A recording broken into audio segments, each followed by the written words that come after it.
If the only way to ban abortion forever would be to bring back slavery, would you do it? No. No? No. I wouldn't bring back slavery to try to limit murder. No. Okay. What kind of outrageous question is that, by the way? I'm just curious. Just No, yes but or no. If the only way to limit human suffering is to ban abortion, would you ban abortion? Say that again. Ask that again. If the only way to limit human suffering is to ban abortion, would you ban abortion? No. It was an honest answer. Okay. It was an honest answer. Yeah. Okay, I could tell you've thought deeply about this topic. Did you catch that? Charlie Kirk just turned a debate on its head with a single question. Talk about a conversation starter. Men and women actually are more the same than they are different. But the issue is that small differences at the population level can turn into very large differences at the extreme. So, for example, men and women are broadly similar with regards to aggression, although men tilt a little bit more towards aggression. So that if you picked a random person out of the population, male and female, and you guessed that the male was more aggressive, you'd be right 60% of the time. But if you take the 1 in 100 most aggressive people, they're all male. And that's why the overwhelming proportion of people who are in prisons are male. Now, do you want to equalize that? Just out of curiosity? What about bricklayers? They're 99% male. And we've got about 3/4 of the population now in universities in the humanities and social sciences are female. Yeah. Are we going to equalize that? And men work longer hours. They work more dangerous jobs. They're more likely to move. They're more likely to work outside. They're more likely to participate in jobs in the STEM fields that are scalable. They make more money for those reasons. And that's all hidden under the idea that the reason that men and women make different amounts of money is because of their gender. It's a very simplistic analysis. Jordan Peterson just delivered a masterclass on the nuances of gender equality. Insightful, wasn't it? I think, Angelina, that a bit of fat shaming is a good thing, right?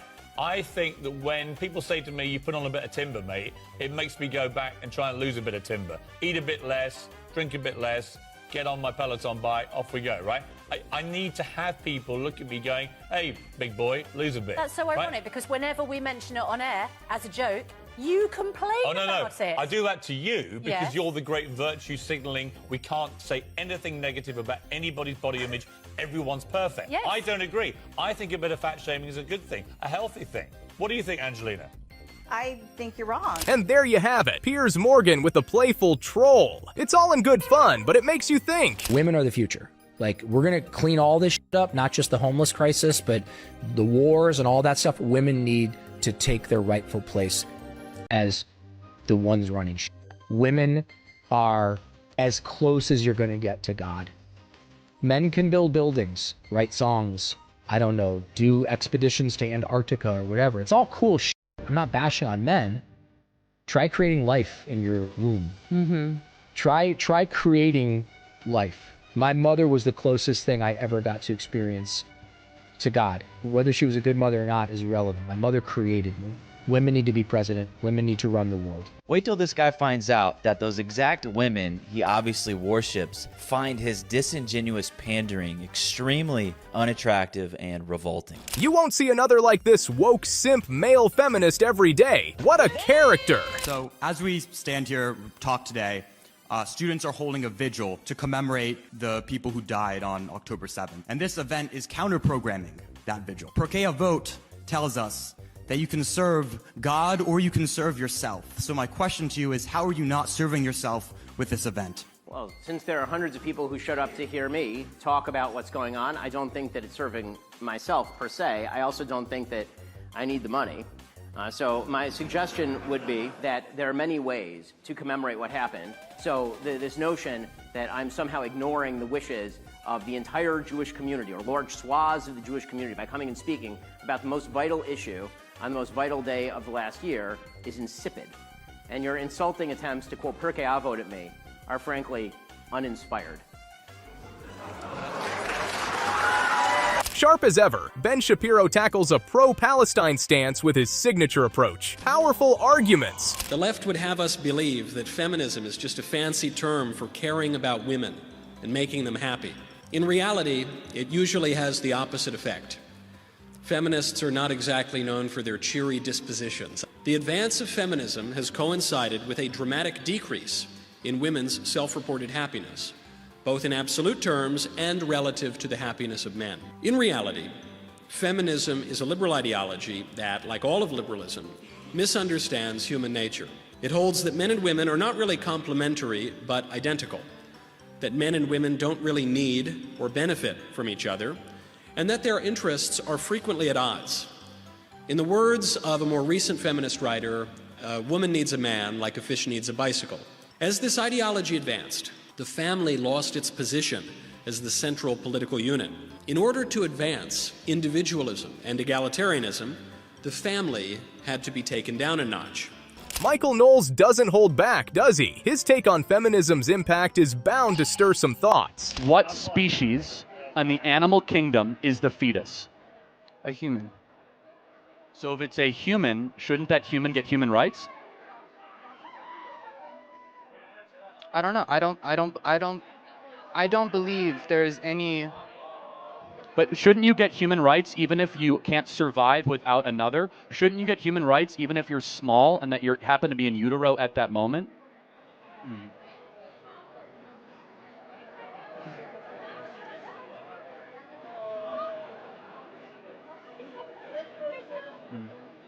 I don't know. I can't come up with a response to that. Okay, that's fine. I want you to think about it. And the point is this. Abortion we have carved out in the Western moral standard where none of our other morals apply. We believe that murder is wrong. We believe that stealing is wrong. We believe that all these things are wrong for grown adult humans, but not for small humans. Size should never determine your moral worth. I'm 6'5". People that are smaller than me, you guys should be able to live. Location does not determine your moral worth. People in Flagstaff don't have more human rights than people in Cincinnati. Your environment does not determine your moral worth, nor your degree of dependency. If degree of dependency determines your moral worth, all of you guys that are asking your mom to Zelle you more money, you're all dependent on your parents. The point is this, we do not judge whether or not you can live or die based on your degree of dependency, your size, your location, or your environment that you're in. Speechless. That's what happens when Charlie Kirk gets going. Did you see the reaction from the pro-abortion advocate? If you'd like to go down on the list saying you're willing to take the refugees into your home. Of course not. Only problem is I rent. You rent? Yeah. Maybe an issue? Yeah, because they've got, they've put 9 bedrooms in a 4-bedroom house, so we're pretty much So, to actually adopt a refugee and take them into your home? Well, if I had any space, I would. If you had any space. It wouldn't be right. a nice place to bring them because it's a bit overcrowded. Right. But yes, if I had the space, definitely. Thank you very much for that, love. Pop one into your home. I live in a rental place, so I can't. Rental? Yeah. You can't do it? Yeah. Someone else's job? Yeah. No, I'm sorry, I can't. You can't take one? I don't have the space. You have a refugee stay at your house? Yeah, I don't mind. You go on the list? I don't mind, yeah, 100%, give me the thing. Oh wait, I can't, because my house is only a little small and amazing. Now, would you be willing to have a refugee in your home? Yes, if I had room. If you had room, it's funny that. To adopt a refugee? No, thank you. No, thank you. Any reason in particular? I don't. What sort of refugee are you talking about? Excuse me, would you be willing to adopt a refugee into your home? No. No. Sorry, I can't. Would you adopt a refugee into your home? No, thank you. No? Adopt a refugee? I would be willing, yeah, if I had the space. If you had the space? Yeah. So, where should we put them then? Where should we put them? Yeah. There's plenty of people who have done it. Who are you, mate? My name's Jim, who are you? My name's Alistair. I'm already adopted a refugee, thanks. What does racism mean to you? It means not equality for those who can't belong here. For those that don't belong here? Supporting immigrants but not housing them. Seems like a contradiction, right? Let's think on that. Does mass deportation will negatively affect the U.S. economy? I actually think it will positively affect the U.S. economy. I think that what it will do is, number one, you guys will have less people to compete for housing prices. So one of the reasons why housing is going up is because in supply and demand, if you have 10 million new people, they have to live somewhere. And when you have to live somewhere, then all of a sudden you have more people going after a finite good. Simple law of supply and demand. This is why sand is cheap and diamonds are expensive, is because when you have a surplus of something or a finite supply of something, prices will go up, or if you have a surplus, prices will go down. So I think housing prices will stabilize as part of that. There probably will be some speed bumps on the road in manual labor, but honestly what you'll see then is wages will go up, and wages will go up for American workers. And do you know who, specifically the population that will be benefited by this? Is working class voters of all races, but specifically Latino and Black Americans that work with their hands, that currently are having their wages undercut. by individuals that break the law, come to the southern border, and then destabilize their Charlie Kirk closes down the argument on open borders with undeniable logic. Wasn't that something? A friend of mine is non-binary but doesn't use they them pronouns. Is that okay? Of course. Non-binary doesn't mean one size fits all. It's just about how a person identifies themselves, and it's not all about pronouns. Some non-binary people prefer he or she pronouns, or they or them, or something else entirely. It's all about personal preference and self-expression. The beauty of non-binary identities is the freedom to express gender in a way that feels true to each individual without being confined by societal expectations. Follow Little Justice leaders to foster diversity and inclusion with the kids. Pronouns, personal or public? This discussion isn't going anywhere soon. Let's keep it respectful. So you claimed that the reason that there are more transgender people now is because they are more confused. Even today, the hate crimes against transgender people are much higher than those against any other demographic. So is it not more likely that there are more transgender people now because... Are there more hate crimes in the United States against transgender people or Jews? I guess transgender, but I am not sure. You are certainly not sure. That's right. It's the answer is Jews. Okay. It is a numbers thing, but you cited a numbers thing, so then I'm citing a different numbers thing. 0.1% of people in America are transgenders, and yeah, like 100% of them could be like affected by crimes, and only 1%. Well, we're getting very confused with our numbers. If you're saying it's 0.1% of Americans are transgender, we've also heard it's 0.2 to 0.4%, and now we're hearing that 12% of American millennials identify as transgender or gender non-conforming. So what number is it? Is it not, though, more likely that people are identifying as transgender now because of a decrease in the percentage of hate crimes as opposed to previous decades? The identification is part of the confusion because a man isn't a woman and a woman isn't a man. That's the confusion. I see you were confused by my apparently confusing statement, but let me make it abundantly clear. A man cannot be a woman, and a woman cannot be a man. There is sexual difference. The sexes are not indistinguishable, they're not indiscernible, and there's a great confusion in our culture that men can be women, but they can't. Michael Knowles just laid down some serious statistics on crimes against transgender people. Facts matter. So you think the public university? Yeah, actually a student. I get you. So this is a safe space. College students shouldn't be challenged on any ideas by people outside of the university. Oh my God, I'm so happy you agree, and you should just remove yourself. Thank you so much. No, I'm saying, saying it's an indoctrination center. We only want one view. We don't want anyone challenging any views. No, we accept and if they come here and they challenge views, I just don't really want the fascists we're gonna, here on campus. No, you're the fascist. In what way? You're the one that wants to take down information and call the Gestapo and have them come and censor someone who's putting forward propositions. You're the fascist. When you wake up in the morning, you look in the mirror and you say, what am I going to do today? Well, there are going to be people who come to my campus with an alternative idea, and I want to shut them down and call the cops and accuse them of defamation because on this campus... And I do. That's fascism. You actually, yes. Fascist accusations thrown around lightly can end up leaving someone speechless. Quite the standoff, wasn't it? Every single one of you is cowards. My daughter, right here, sweetheart, tell these people, do you want a little boy to watch you pee? No. No. Why? Because it's inappropriate. It's inappropriate. My 8-year-old daughter knows it's inappropriate, and yet y'all sit there silent. I tell you what, I want to prove that you're all hypocrites. Because each of you ladies, I want you to invite your husbands. Let's go to the bathroom. I want them to watch me watch you use the bathroom, and let's see if they get mad. Let's prove to the public the hypocrites that sit on this board. If a little boy follows my daughter in that bathroom and touches her, you will have a new rather of dangers. Now stand up and do something. You're so scared of losing federal funding, it's ridiculous. Thank you. A brave father, a wokey school board, and a speech that echoes. That's courage on display. What is a woman? How would you define it?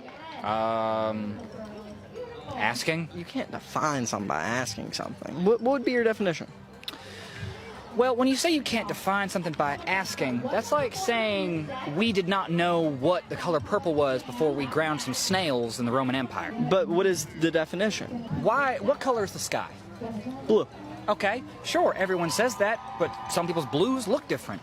They could hear the sky's blue, but it looks the same as the green of the trees. It's objective by the individual. If it's blue, it's blue. You might see it differently, that doesn't mean it's not blue. Exactly. You can see it differently, doesn't mean it's not blue.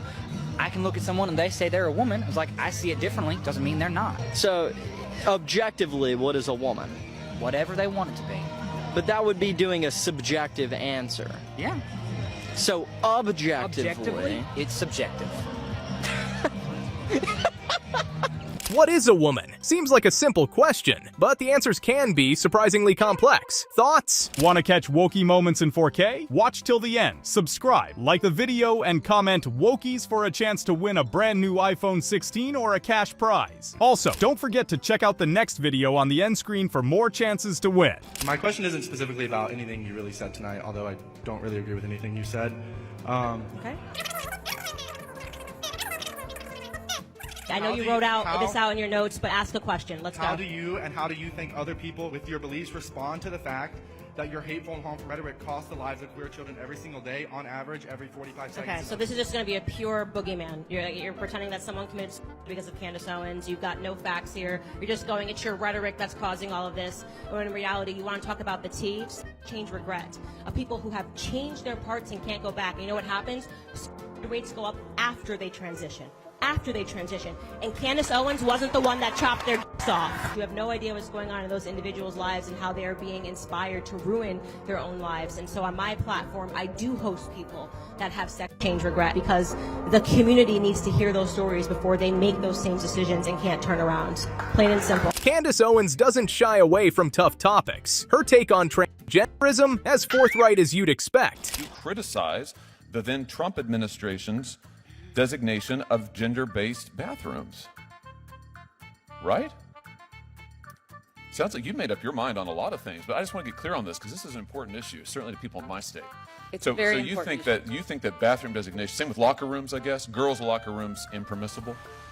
Biological men have to be permitted into girls' locker rooms? That is absolutely not what I said. That is absolutely the import and the takeaway of your piece. You suggest at least 3 different constitutional problems with any gender-based laws, including specifically bathroom laws. You write about it. Equal protection violation, due process, void for vagueness. I was making a list as I was reading through. You say that our biological variability means that a 2-bathroom, even 2-based approach is inadequate. Judges cannot apply it. So if Title IX is interpreted to protect women's sports, biological women playing sports with other biological women, it's unconstitutional? Senator Hawley really pushed for answers on gender-based bathrooms. Intense, right? Saying people should compete against people that have a similar body type so that it's fairer. That makes no sense. You've never played sports before. Never. That's what we're talking about. I've come up with a solution for the problem that doesn't exist. No, you haven't. You just don't understand it. There is no comparison between the bone density and body mass of males and females. That's why they separate the sexes in sports. Because biological males would destroy biological females. Sports. There's a reason they separate them. If you're saying that we should get rid of sporting categories altogether, do you support the idea of eliminating the Paralympics versus the Olympics? I think that's a really great question, and my God! I need to look into that because, as you say, the conundrum. Paralympians to compete against Olympics. Imagine not. It to be always honest, twists back. You are a total. But maybe that's the point. Maybe that's the point. No, the point is you never play sport. That's very. You never play sport. Ablephobic. Hang on. That is incredibly ablephobic. Time out. Men and women's sports. It's a hot topic and just got hotter with that fiery debate. Where do you stand? I think you touched on a point that all sort of movements can devolve to become a congregation of the mentally unwell. Yes, that is fine. But each community must take... unwell to be naked? You're mentally unwell if you're walking out in public naked. Yes, why is that mentally unwell? Because you're mad. So you're saying people in Sweden you don't have that clothes are naked in your house? in saunas, is that mentally unwell? Yeah, I think if you're leaving your house... Just because you have shame about your body. Yes, I have shame. I'm sorry, I was raised properly. I have shame. I don't leave my house naked. I was raised properly. I have shame. Yeah, I have shame. Terrible, I have a sense of shame. I don't think that it's all about me and what I want. I actually think of the people public. out there because well, here's the thing. Here's the point. You made a significant point, which is that there is a tendency for all movements to devolve into some sort of congregation of the mentally unwell, which is fine. That's literally not what I said. I'm finessing what you're saying. Right, but the point here is that every group must take responsibility for the people within their own enclave, right? You don't expect us to tell these people that are getting naked in the name of pride to tell them to put on But they're not clothes. breaking the law. It's disgusting. They are breaking. It's public indecency. That's not It's public It's indecency. literally not. It is. Walking naked in public, not a mental illness, says one wokey. That's a bold take. Let's unpack that. So you know there's 11 million jobs open in the country right now that don't require a college degree. Those Push people. too many kids into college.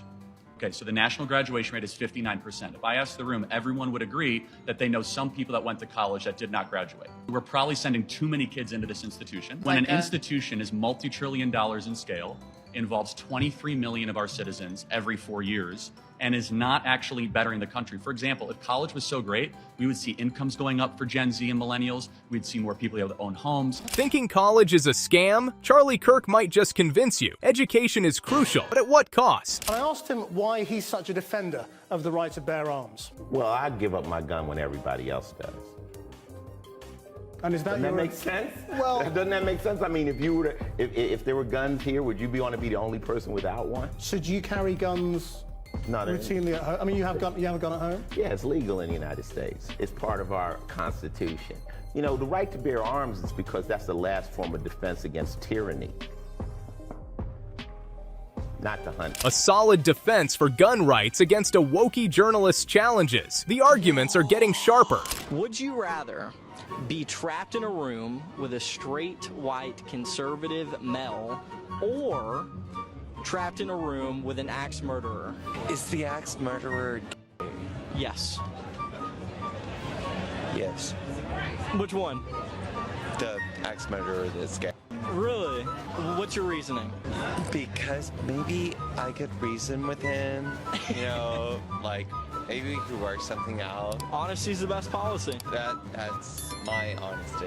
Well, thank you for your time. Trapped with an axe murderer over a conservative. That's a statement. What does it say about our debates today? For all the white cis women who are upset about my last video and saying that it's just misogyny and how dare I make something like this during Women's History Month. First off, y'all are just proving my point. Y'all need to recognize that your experience of being a woman is not the only way to experience womanhood. Secondly, let's talk about Women's History Month, shall we? Women's History Month was based off of International Women's Day, which is March 8th.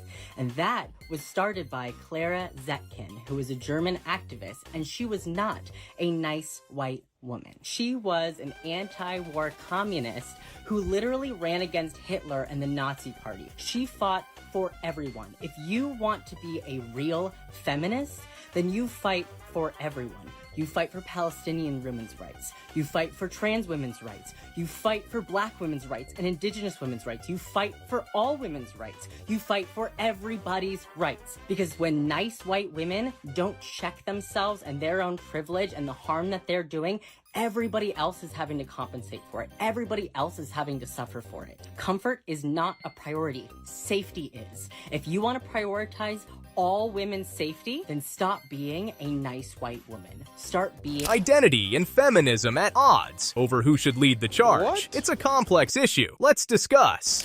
Ask everybody to be on different sides. I'm a member of the media, so I can be on a public... You're here trying to provoke us. Why don't you just walk away? Just don't talk to us. Don't talk to us. You walk away. You speak for everybody here? No one here wants to talk to you. No one here wants to talk to you. I thought we were under Canadian law, not Sharia law. Canadian law. That's the Canadian law. The police officers are asking everybody to be separated. You haven't asked me, sir. Well, not yet. Not yet. Not yet. But get that mic out of my face. Just walk away. No, I'm standing on my ground. Get that mic out of my face. Don't touch the mic. Put that mic out of my face. Don't touch it. You put that mic in my face. Get that mic out of my face. Hey. Get that mic out of my face. That's assault. Did you get that? Out of my face. Get that mic out of my face. Officer, why don't we? Huh? Officer, are we on? Triggered by tough questions, these pro-Palestine wokies show just how heated discussions can get. If Floyd Mayweather identified as a woman, should he be allowed to compete against other female boxers? Yes. You guys all confidently say yes? Yes. Do you think that would be a fair fight? Yes. If the organization forced the female boxers to have to compete and they had no choice? Yep. But here's a real story as well. Fallon Fox also went through puberty as male. and fractured a woman's skull in a fight. I look at that and go like, I don't think that's women's rights. I don't know, isn't it like boxing? It's just like dangerous overall. Yeah, anybody could fracture someone's skull, I mean. You can, but you have a much higher chance, especially if you have like a biological advantage with your bone density, higher center of gravity, all the things that are advantaged by going through puberty as being male. You take that with you into a fight. So it sounds like you guys are all in agreement still. Yeah, you have anything else? I would just say, me personally, if I had a daughter, I'd be like, I'm running from this. I'm like, I would not want her to be in this fight. I think it's terrifying. I think women's rights is being set back decades over this. That's how I see it. If Floyd Mayweather identified as a woman, should he fight in women's boxing? It's a hypothetical that's stirring real debate. For more wokey videos, click on the screen right now.